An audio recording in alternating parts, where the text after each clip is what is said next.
Hey guys, it's Melissa here from melissaoatman.com. Welcome to another episode of Awaken Your Inner Awesomeness. I am so delighted you're here with me today.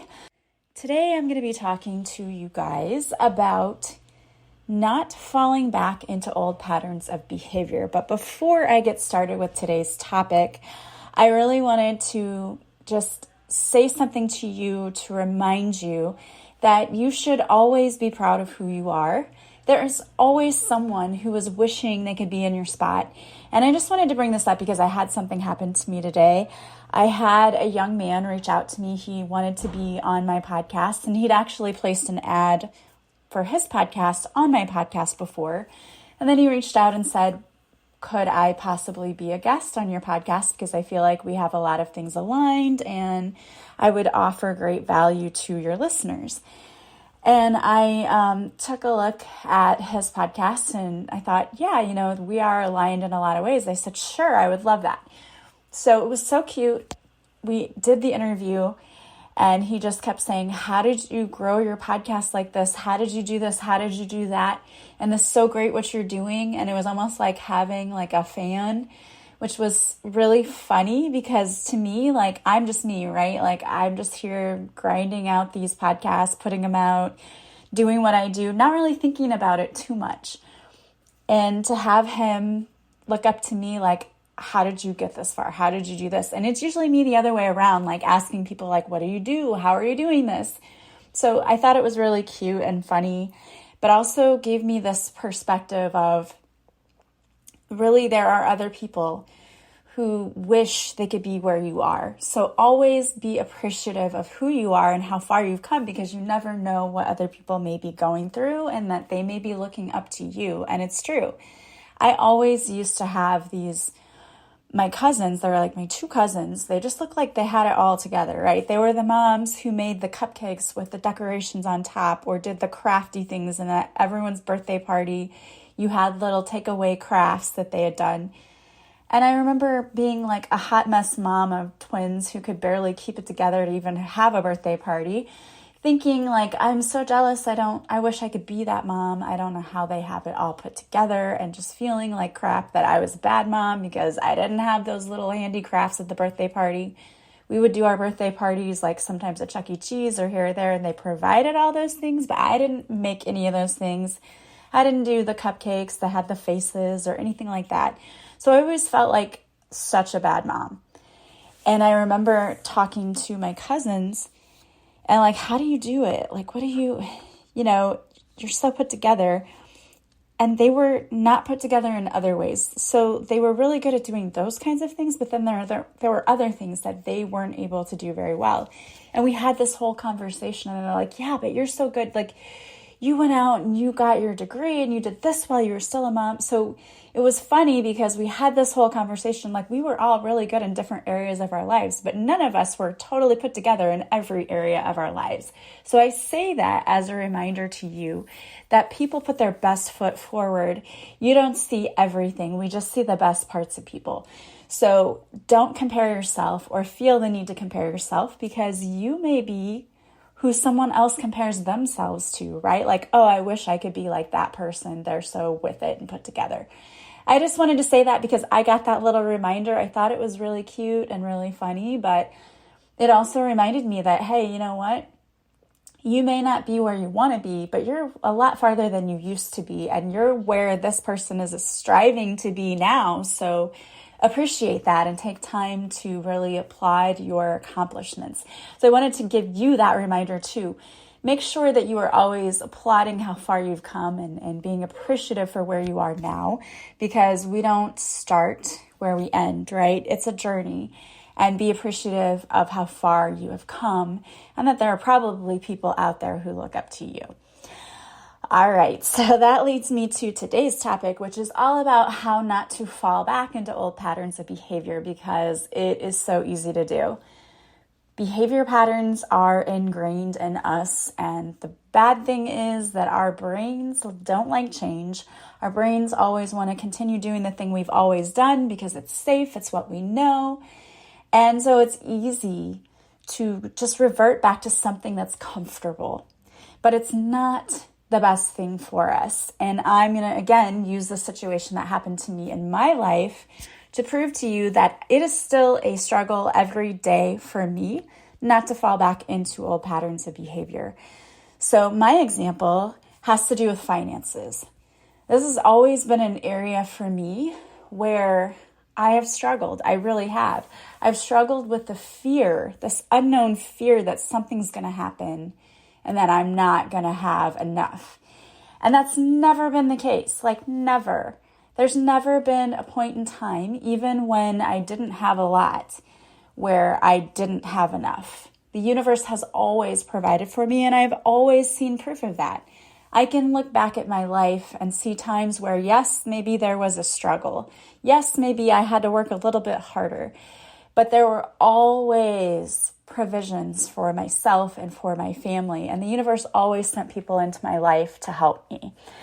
Part of the problem was my pride didn't want to accept the help sometimes. But that's also another lesson that I'm overcoming, is learning how to just accept what people want to give, right?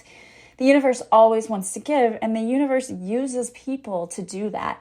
And I'm that person that if you did something for me, I feel like I owe you back and I need to show you. And the universe isn't like that. And most people aren't like that. Yes, there are some people, if you do a favor, they do a favor for you, they expect it in return. But for most people, I think they just genuinely want to help others. So if they do a favor for you, they don't expect anything in return other than just like, I hope it helps and I hope, you appreciate it, but that's it. But I've always grown up with this mindset that if someone does something for you, you have to, in return, do something for them. And that's not the case. We have to be willing and able to to accept things openly without placing any kind of expectation that, I immediately have to go out, No. Yes, say thank you, be appreciative, but it doesn't mean you have to turn around tomorrow and return the favor. Just be open to the fact that the universe can send us abundance and blessings in many different ways, and often uses people to do that for us. Often sends help through people. So be aware of that. So this week, what happened for me is that my daughter had a car that was crapping out, and on my birthday, in fact, she had the car in the shop, and her stepmom said, "Happy birthday, by the way, it's $400 to fix the car." And I was like, oh, great, okay. So we fixed it, and then she said, also, by the way, the mechanic said, get rid of it as soon as you can. She needs a different car. And I know many people are like, oh, well, make her buy a car. She's not working right now because she has to do unpaid internships with her schooling. And so I knew, okay, she's not going to be able to pay for a car right now. I'm going to have to buy it. She's going to have to pay me back. So we ended up going to a dealership and working out a deal, got her a car, and it all worked out, which was great because, you know me, I'm asking every angel to help with this, send us the right person, and we did get a good deal. But we were able to do a little on the trade-in, and then I paid the rest. And luckily I had it to pay in an account. I just paid the rest cash. And it was money that I had saved back for their school. So the old thought patterns of, oh my gosh, what are we going to do if this comes up? Or what if this happens? Or what if that happens? And the old money stories started coming to the surface. Like, I was fine. I wrote the check, gave them the money. And then all of that, the next day, it starts happening, right? Like the fear starts setting in, like, what did we just do? That money was supposed to be for school, and then going on and on and on. And then I had to get a hold of myself because something else happened too. Like, we're going on vacation and someone said, let's do this. Let's go here this day. And they're like, yeah, we'll get the tickets. And then it would have been like an additional $400 for me because I have myself and my children and then my son's girlfriend. And I was like, oh my gosh, I just spent all this money and now you want us to spend more. And all of that worked out too. But it brought up all of those old insecurities that I will never have enough, that finances are always an issue. And the truth is, they're not. it just brought all of those old limitations that I've always put on myself to the surface. So I had to check myself, right? I had to say, okay, stop it. Because I found myself saying, thinking things like, I hate money. Why does everything have to cost so much? The truth is that money is just energy. Money can come in any form and in many ways. And I've seen it personally in my own life. So this whole idea of me saying that I hate money, we've talked about this before when I've had Heather Doran on my show before, and we've talked about how when you say things like that, it's all energy, right? So when you're saying that, it's like you're pushing it away. So instead, immediately I was like, no, this is not true. This is not my truth. This has never been my truth. The truth is that I love money and money loves me. Money is just energy. I always have enough when I need it. I always have more than enough. And I am going to take control of these thoughts, because when you start down that rabbit hole, it's hard to come back from it, right? It's hard. And as soon as I did that, someone called hey, I need to book a session. This happened. Things started turning around. So the whole point of this podcast today is to remind you that it can be so easy to slip back into those old behavior patterns, whatever they are, whether it's the negative thinking or not realizing your worth and staying too long in situations because you think that you owe someone something or because it's comfortable. We all do it. Being comfortable is what we want, right? Of course we want to be comfortable, but that's not always the best place for us to be. I will never forget, after I had my twins, I had a C-section, and it was after we were leaving the operating room. They shifted me to a new bed, and they wrapped me in this warm blanket. And the pain meds were still kind of working, the epidural hadn't completely worn off yet, and I was wrapped in this really tight warm blanket. I remember thinking I feel so comfortable. And my whole pregnancy, I had not been comfortable, not from the beginning, because I went from being sick all the time to feeling horrible to having my daughter's head underneath my rib in constant pain there, and having pain when I walked because there was so much pressure because I'm only 5'3", and the doctor said, you're not tall enough. That's why you're having so much pain and why you're uncomfortable, because there's not a lot of room there. And going from that to feeling super comfortable. So I understand comfortable and wanting to be comfortable. Everybody wants to be comfortable. The problem is that when we stay in our comfort zone, or we revert back to something that is in our comfort zone, we don't experience amazing things. Because after I was out of my comfort zone, I got to hold my baby for the first time. But it required me being off the pain medicine and not being under the blanket, because I had to be able to actually physically hold the baby, right? And I couldn't have done that if I was still under pain medication and wrapped in the blanket. I wouldn't have been able to do that. And my point is that beautiful things happen once we learn to step outside that comfort zone. We don't need to revert back. So that is why it is so important that we're really being mindful and being present and paying attention to our thoughts, to our actions, to what we're doing. Because it is so easy to go back to those old ways. It's super easy. I have to work on that every single day. And sometimes I'm really good at it, and sometimes I'm really bad at it, especially if I don't feel good or I am tired, I'm hangry, or the energy, we've had a Mercury retrograde and full moons and all of that. Sometimes I don't feel like it. And it can be very easy to say, it's just easier for me to just do what's comfortable. But it's not what's best. Like the end of the year, I have this teeny tiny classroom, and they came to me and said, we'd like to let you have this other classroom. It was like twice the size of mine. And my immediate reaction was, I don't want to move all of my stuff. I have 17 years of teaching stuff in my classroom that then I'm going to have to move.